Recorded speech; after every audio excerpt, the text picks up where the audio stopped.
सुप्रभात, good morning. सीधा सौदा के आज के इस वेडनेसडे एडिशन में आप सबका स्वागत है। कल वो बड़ी मंथली एक्सपायरी की तैयारी आज करने की होगी पूरी बाजार की कोशिश। देखते हैं किस करवट बैठता है ऊंट। मंडे अच्छा मूव एंजॉय करे। सेकंड हाफ में पहले लगा पस पड़ गया है, बड़े रिजल्ट के रिएक्शन के बाद ठंडा, उसके बाद सेकंड हाफ बढ़िया पिकअप कर गया। पर कल फिर कंसोलिडेशन और आज भी consolidation type indication exactly they रहा है। हम कल की फ्लैट लाइन के इर्द गिर्द ही खुलते हुए नजर आएंगे, हल्की कमजोरी, हल्की सुस्ती के साथ। ये इंडिकेशन है आज के लिए। कल का सेशन यूएस का पेनफुल 1 से 2% का दबाव, लेकिन उसके साथ साथ पर्सपेक्टिव में रखिए आज के फ्यूचर्स, क्योंकि आज एक से देख के फायदा नहीं है, नहीं तो दिक्कत आ जाएगी। फ्यूचर्स बढ़िया बाउंस बैक कर रहे हैं कुछ अच्छे नंबर्स के दम पर। तो ऐसे में जरा हमारा स्टेडियम दिखाइए और लेकर आइए पिच पे, जूम इन करिए। ये पिच हम लोग अभी दूर से देख रहे हैं, नीरज जी अंदर तक गए थे मुआयना करने। ये ऐसे जब गिलगिली सी काई सी पिच हो तो जूते तो गंदे जाते होंगे आपके? वो हमने जूते खरीदे इसी काम के लिए। उनके नीचे का जो सोल नॉर्मली वाइट कलर का होता है स्पोर्ट्स शूज का, वो एकदम मटमैला ब्राउन हो गया है। इस दिन ये कोने बैठे हुए अपने लकड़ी से यूं करके उसमें इतना कीचड़ फंस गया है, उसको पहन के अगर आप नॉर्मल फ्लोर जो स्लिप हो जाओगे, गिर पड़ोगे, इसमें नीचे इतनी मिट्टी लगी हुई है। तो इसलिए वो जूते सिर्फ मैदान के लिए है। क्या ये मैदान ऐसा फिर हरियाणा क्यों है? कल तक ठीक था, एकदम मार्केट सही था कल, लेकिन अब गड़बड़ हो गया। देखिए बैंक वाला फिर से सर उठा रहा है वो इशू, जो रीजनल बैंक वाला। यार इतना पैसा निकाल लिया लोगों ने, भरोसा नहीं। देखिए बैंकिंग का पूरा बिजनेस ट्रस्ट पे चलता है। अगर आपका बैंक के से भरोसा हट जाए और लोगों की लाइन लग जाए डिपॉजिट निकालने के लिए, तो बैंक क्राइसिस फंस जाएगा। जो क्राइसिस कौन सी बैंक थी वो? SVB, silicon valley bank. जो समस्या सिलिकॉन वैली बैंक के सामने आई थी, वही समस्या अब उसके एक्वायरर फर्स्ट रिपब्लिक के सामने आ रही है। उसमें से डिपॉजिट निकला तो लिक्विडिटी क्राइसिस हो गई। अब इनके यहाँ भी वही हो रहा है, इनके यहाँ से $100 बिलियन निकल गया है। तो बैंक के सामने मुश्किल। बैंक जानते क्या सोच रहा है? बैंक ने कहा मैं 25% स्टाफ की छटनी करूंगा। बैंक ने कहा हम अपनी पूरी बैलेंस शीट रिस्ट्रक्चर करेंगे, कुछ हमारे जो सिक्योरिटीज़ हैं उनको हम बेचेंगे, क्योंकि वो जो लॉन्ग मैच्योरिटी वाले हैं उनको बेचेंगे। हो सकता है कि बैंक खुद ही बिक जाए, ये भी ऑप्शन तलाश रहे हैं। तो एक बार फिर से ये बैंकिंग संकट की आहट वहाँ दिख रही है। और दरअसल ये समस्या सुलझाने के लिए ना सरकार को प्रयास करने पड़ेंगे। ये अपने आप सुलझने वाली नहीं, क्योंकि ट्रस्ट रिस्टोर करना गवर्नमेंट का काम है। yes. तो कल ये जो समस्या खड़ी हुई है उसी की वजह से हुआ है। और बाकी आईटी के 2 कंपनियों ने बड़े अच्छे नतीजे दिए, गूगल ने और माइक्रोसॉफ्ट ने, लेकिन वो कितना संभाल पाएंगे, इसीलिए हमने आज लिखा भी था कि देखते हैं शाम को कैसे होता है। फ्यूचर्स तो बता रहा है थोड़ा थोड़ा सपोर्ट आएगा, लेकिन नहीं आया सपोर्ट तो मुश्किल हो जाएगी। बाकी बहुत लोगों ने अब डेट की तरफ मूव कर दिया है, तो देखते क्या होता है। लेकिन पिच तो थोड़ी गड़बड़ा गई है बैंक वाले चक्कर में। पिच गड़बड़ाई हुई है। मैं काम कर रहा हूँ, खबरों का सहारा ले रहा हूँ। खबरें कैसी हैं उस बेसिस पे हरा और लाल है। हम जरा स्टॉक्स का खुलने के बाद बिहेवियर वॉच आउट करेंगे, उसके बाद कुछ डिसाइड करिएगा। पहला जो रखा है वो है निफ्टी की दोनों कंपनीज के नंबर्स, उनका एनालिसिस।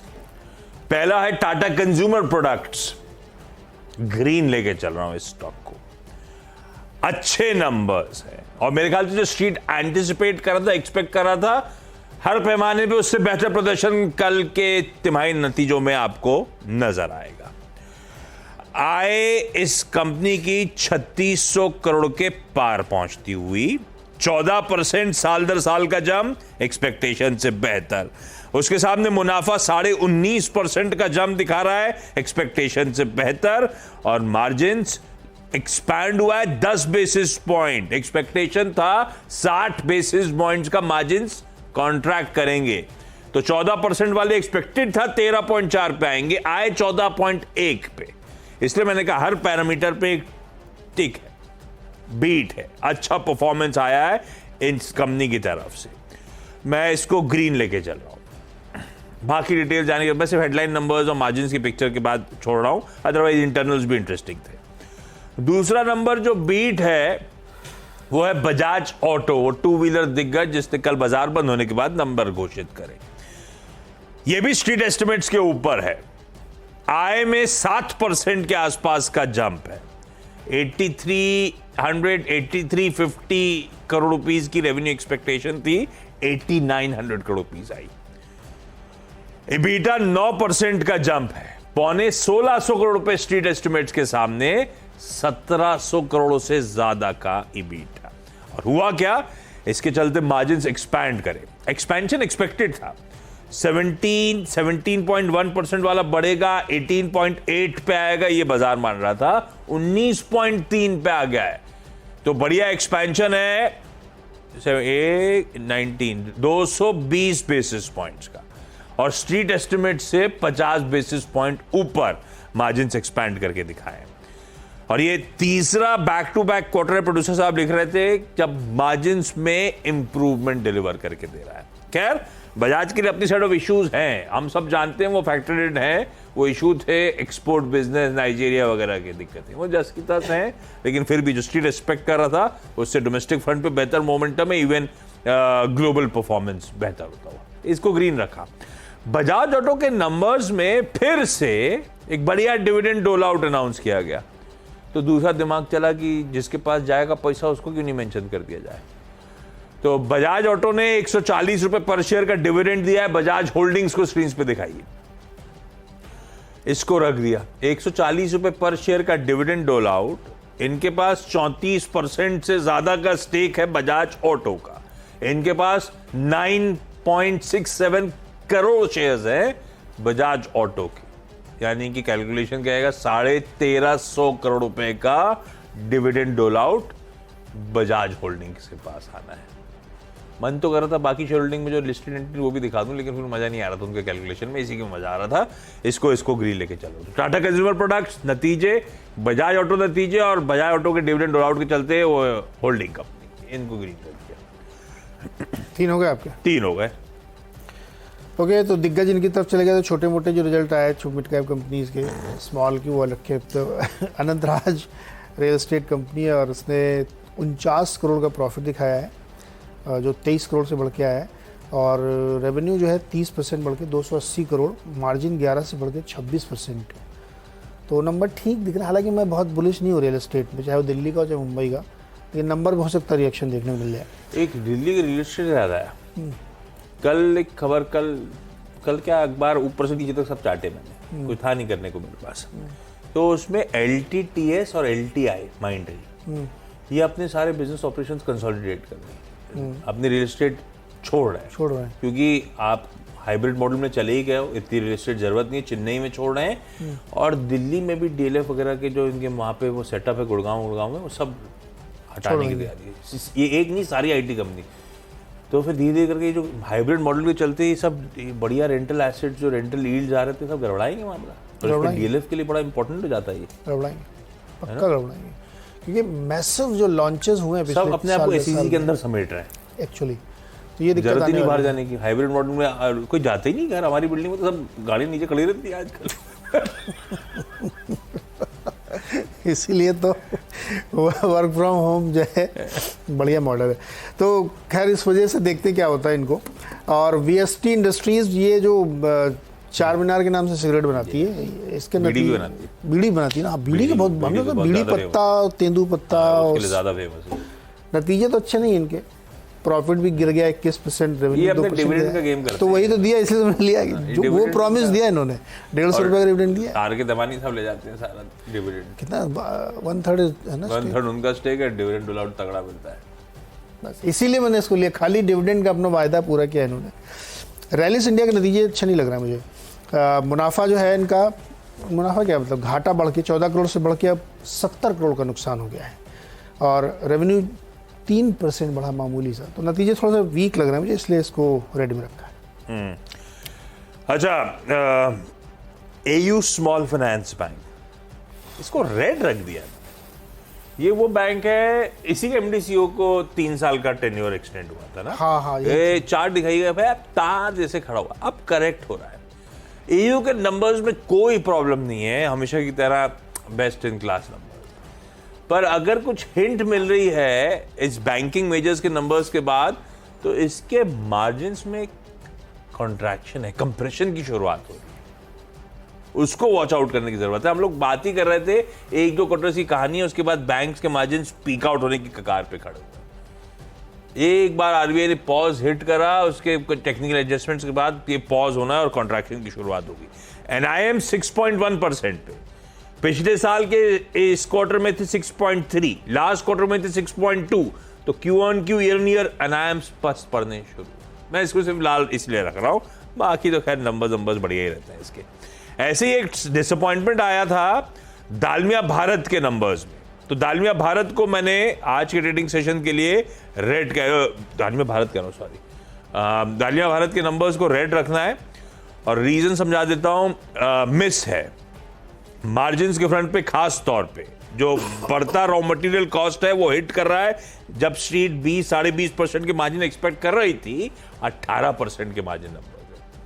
तो स्ट्रीट की एक्सपेक्टेशन थी दरअसल मार्जिन 20.2 से थोड़ा सा एक्सपैंड करेंगे, उसी जगह कॉन्ट्रैक्शन और तगड़ा कॉन्ट्रैक्शन है। बाकी डिटेल स्क्रीन पर, बेसिक डिटेल्स पे नहीं जा रहा हूं।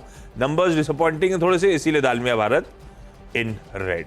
और एक स्टॉक और जोड़ दिया मैंने, रेड में ही है, वो है JSW होल्डिंग्स। कल जब अखबार पढ़ रहा था तो अब उसमें पढ़ा मैंने, एक खबर आ रही थी कि MG और BYD इन दोनों के साथ दिक्कतें हैं, ये इनको कैपिटल के इश्यूज आ रहे हैं हिंदुस्तान में, चाइनीज कंपनीज हैं और धंधे पिकअप हो गए, खासतौर पे MG का तो बहुत बढ़िया तरीके से, BYD तो नहीं कहूँगा इतना, लेकिन MG का बहुत बढ़िया। तो ये खबर ये थी कि JSW ग्रुप, कल आपने मेंशन किया चैनल पे, तो फिर इतना बताने जरूरत नहीं, क्या मालूम है लोगों को, खंडन बताओ। तो नहीं खंडन, अब मेरे लिए अब कल उस खबर के चलते क्या हुआ कि JSW होल्डिंग ताड़ गया, 12% भागा वो खंडन, लेकिन बहुत रिस्ट्रिक्टेड वर्ड्स में। मैं तो इसलिए वॉच आउट, मैं रेड रख रहा हूं, लेकिन कहते हैं says no such proposal as referred to the caption news article, जो न्यूज आर्टिकल आया था, has been place for discussion of the board तक नहीं पहुंचा है ऐसा कोई भी डिस्कशन, उनकी वर्ड लिमिटेड है। हो सकता है एक्टिव नेगोशिएशंस हो रहे हैं, बोर्ड के पास, मेंबर्स के पास अभी तक ऐसा कोई प्रपोजल नहीं आया। तो मतलब अभी क्या जिंदल साहब पढ़ रहे हैं इसको, पता नहीं, अब या तो इनकी टीम स्काउट करी, एक्विजिशन कैश फ्लश हो, वो बातचीत चल रही हो, जिसने भी रिपोर्ट आई, तो इसलिए मुझे लगा कि थोड़ा सा रिस्ट्रिक्टेड वर्ड्स में खंडन है ये। हाँ, ये ग्रुप बहुत ही डायनेमिक है। हाँ। और इस तरीके की बहुत ऑप्शंस ये ले सकते हैं, इसमें कोई बड़ी बात नहीं है। JSW ग्रुप अलग अलग डाइवर्सिफाई कर रहा है और आइडिया बहुत अच्छा है। कैश की जरूरत है, कैपिटल की जरूरत है, करेक्ट, और बिजनेस MG ने खड़ा कर देखिए MG को यहाँ कोई पार्टनर मिल जाएगा बढ़िया। हालांकि BYD मुझे लगता है ओलेक्ट्रा के साथ ऑलरेडी उनका है, तो क्या ओलेक्ट्रा को छोड़ के इनके साथ आएगा क्या? तो ओलेक्ट्रा हो सकता है CVs के लिए हो, BYD तो और भी होंगे। BYD है स्मॉल कार में, काफी बड़ी कंपनी है, ओलेक्ट्रा तो उसके साथ वहां पे वही होगा, लेकिन इसमें कोई दो राय नहीं कि बहुत बढ़िया बिजनेस हो सकता है। तो इसीलिए वो रिस्ट्रिक्टेड, ऐसा सिरे से खंडन नहीं था, वो हो सकता है एक्टिव कंसल्टेशन बोर्ड लेवल तक नहीं आए हो, कंसल्टेशन बीच में लीक कर दी किसी ने। तो अभी तो खंडन पे मैं लाल लेके चल रहा हूँ, लेकिन हम वॉच आउट करेंगे, पता नहीं अगर हमारा सेंस सही है तो हो सकता है ना गिरे ये स्टॉक, अपने को सिर्फ वॉच आउट करने का, अच्छे निपटा। और ऐसी होने वाली खबरों का हमेशा पहले खंडन किया जाता है, ये भी एक रिकॉर्ड रहा है। तो खैर इस पर नज़र रखी जाएगी। अच्छा, अब 4, 5, 6 नंबर के मेरे स्टॉक में चौथे नंबर पे हमने IGL को रखा है। IGL को हमने इसलिए रखा है कि कल एक डेवलपमेंट ये हुआ, PNGRB की तरफ से वो खबर है, नोटिस आ गई है कि 3 जियोग्राफिकल एरियाज जिनको बोलते हैं, जहाँ पे ये सिटी डिस्ट्रीब्यूशन गैस या कमर्शियल गैस करते हैं, तो उसमें नोएडा, फरीदाबाद और गुरुग्राम। हुआ क्या था कि जब नई लाइसेंसिंग पॉलिसी आई थी तो बहुत सारी अलग अलग कंपनीज़ को दी गई थी, तो उसमें ये कहा गया था कि कुछ दूरी के बाद दूसरा भी आदमी लगा सकता, मोनोपोली नहीं रखी जाएगी, कंपटीशन आएगा। तो लाइसेंसेस दिए गए, लेकिन उसमें ये हुआ कि बहुत सारी कंपनी ने काम नहीं शुरू किया या कुछ नहीं हुआ, तो उसका रिव्यू हुआ और उसमें इन लोगों ने आपत्तियां भी दर्ज की थी। IGL ने अपने क्वेश्चंस रेज किए, अडानी टोटल ने अपने क्वेश्चंस रेज किए थे कि ये हो नहीं रहा है। अडानी टोटल IOC के साथ मिलकर कर रहे थे। तो कल PNGRB ने ये पाया कि जो गुरुग्राम वाला इलाका है वहाँ पे बाकी और किसी ने बहुत काम नहीं किया, इनका दावा बहुत स्ट्रांग है IGL का, तो इनको दे दिया गया है वो जियोग्राफिकल एरिया। नोएडा में नई एंट्री नहीं हो पाएगी किसी की, इन्हीं के पास रहेगा, तो वो इनको इंश्योर हो गया है। फरीदाबाद इनके में इन्होंने दावा किया था, लेकिन फरीदाबाद अडानी टोटल के पास गया, तो ये इनके लिए अच्छी खबर है। तो हमें लगता है IGL इसीलिए रखना चाहिए, ग्रीन हो सकता है। 5वां शेयर है धामपुर बायो ऑर्गेनिक्स। ये धामपुर चीनी जो कंपनी थी उससे अलग होके ये लिस्टिंग हुई, कल उसके रिजल्ट आए थे। 13% इनका प्रॉफिट बढ़ के 80 करोड़ रुपए हो गया है और रेवेन्यू 82% बढ़ के 921 करोड़ हुआ है। बड़ा इंटरेस्टिंग लगा मुझे और देखते कैसे मूव करता है ये। सिक्स्थ स्टॉक है आईटीसी। ये तो मोमेंटम चेज करने वाली बात है, 412-13 के आसपास बड़े आराम से पहुंच गया है। पहले 400 के आसपास झूल रहा था ये, अब देखिए 411 और धीरे धीरे 2-3 रुपए करके ये 450 की जर्नी बढ़ाता हुआ दिख रहा है। मोमेंटम चेज कर सकते हैं, देखते हैं क्या होता है इसमें। बड़े आराम से है ना, आईटीसी बढ़िया, धीरे धीरे बड़े आराम से। हेड यार अलग सारे वो टॉइंग और ब्रेक ले रहे हैं भाई, ब्रेक के उस पर लौटेंगे तो अगले 4 स्टॉक्स पे बातचीत। अगले 4 स्टॉक्स में 7 नंबर का स्टॉक है कोटक महिंद्रा बैंक, और इसको मैंने रेड में रखा है। एक मिनट में आज खबर छपी है कि जो अभी इन्होंने एक नया प्रस्ताव भेजा था 99% शेयर होल्डर्स अप्रूवल के साथ कि इनको रीअपॉइंट किया जाए, खबरें ये उसमें छपी है मिनट में कि आरबीआई इस पर स्क्रूटनी लाएगी, विचार करेगी। नॉर्मली ऐसा होता नहीं था, अप्रूवल हो जाते थे, लेकिन इस बार ये कहा जा रहा है कि उस पर विचार किया जाएगा और वो पूरा टाइम फ्रेम देखा जाएगा कि इनको कितना एक्सटेंशन मिला, कितना मिला। तो ये एक चिंता की बात हो सकती है और ये दिसंबर में इनका समय खत्म हो रहा है, तो देखते क्या होता है। तो हमें लगता है अच्छे दबाव में रहना चाहिए। नेस्ले रेड में, हालांकि मॉर्गन स्टैनली ये कह रहा है कि वो अंडरवेट की रेटिंग दे रहे हैं और टारगेट 15,315, 5,000 रुपये काट दिया, 25% नीचे का टारगेट है। और उनका कहना है कि अर्निंग बहुत अच्छी थी, टॉप लाइन बढ़िया थी, लेकिन मार्जिन इन्होंने मिस किया है और जो न्यू लॉन्चेस हैं उसमें वैसा ट्रैक्शन आता हुआ नहीं दिख रहा है, इसलिए उनको लगता है कि आगे जाते हुए मार्जिन मेंटेन करना मुश्किल होगा, इसलिए वैल्यूएशन इनको स्ट्रेच लग रहे हैं। तो अब देखते हैं, हालांकि इतना बहुत नीचे का टारगेट उन्होंने दिया है, 25% कम कर दिया। 9th स्टॉक है इंडियन होटल, मॉर्गन स्टैनली इसमें बुलिश है, उन्होंने इसका टारगेट बढ़ा के 412 रुपये कर दिया, 388 से थोड़ा 20-25 रुपये बढ़ा दिया है। और उनको लगता है कि यहाँ से आगे जाते हुए ये इनकी जो हॉस्पिटैलिटी का बिजनेस है वो और ज़्यादा गेन करेगा और प्राइसिंग बहुत ही स्ट्रॉन्ग रहने वाली है और आरओसी इंप्रूव करेगा। हालांकि कोई नया होटल बना रहा है ऐसा मेरे को डाउट है। रॉयल आर्किड भी इसी सेगमेंट में रखते हैं क्योंकि इसमें भी बहुत अच्छी तेज़ी बनती दिख रही है साउथ में, तो होटल स्टॉक्स में। ओके, अगले स्टॉक्स गुजरात वाली कंपनीज। जीएमडीसी पहला रख दिया, 74% गुजरात गवर्नमेंट डायरेक्टली ओन करती है। खैर पहले बता देता हूं, गुजरात गवर्नमेंट ने एक पॉलिसी अनाउंस करी है, सारी सरकारी कंपनीज जिसमें लिस्टेड भी इंक्लूडेड हैं, जो मिनिमम लेवल डिविडेंड डोल आउट करना पड़ेगा, बोनस शेयर देने पड़ेंगे, उस सब का उन्होंने क्लैरिटी रख दी है। अब वो डिटेलिंग स्क्रीन पर आ जाएगी, उस पर नहीं जा रहा हूं। खबर अच्छी है, क्लैरिटी है और बेसिकली वो खुद ही कह रहे हैं इस मूव के चलते वैल्यूएशंस कंपनियों के इंप्रूव होने चाहिए। खैर अच्छा ट्रांसपेरेंट रखी अपनी पॉलिसी और ये मिनिमम है, जो कंपनी चाहे ज़्यादा डोल आउट करना, ज़्यादा बोनस देना, उनकी मर्जी। तो जीएमडीसी पहला, 74% गवर्नमेंट का स्टेक, गुजरात एल्कलीज दूसरा। गुजरात गवर्नमेंट एंटिटीज जो हैं वो 46-47% डिस्काउंट करती है। और ऐसे ही GIPCL, Gujarat government entities 55-56% own करती है। वो कहते हैं ना गुजराती में, बिजनेस नु मातृभाषा, ये सिखाते हैं धंधा कैसा करना चाहिए। ट्रांसपेरेंट एकदम पॉलिसी गुजरात सरकार की आती है। Mahindra CIE automotive decent performance के चलते ग्रीन रखा है। क्वार्टरली नंबर्स कल बाजार बंद होने के बाद आए, 18% आय बढ़ी, 70-75% के आसपास मुनाफे में जंप। इस नोट पर ये जो 10 स्टॉक्स मेंशन होने थे कर दिए गए हैं। क्विकली छोटा सा ब्रेक लेते हैं, ब्रेक के उस पर लौटेंगे तो टीम्स का एक क्विक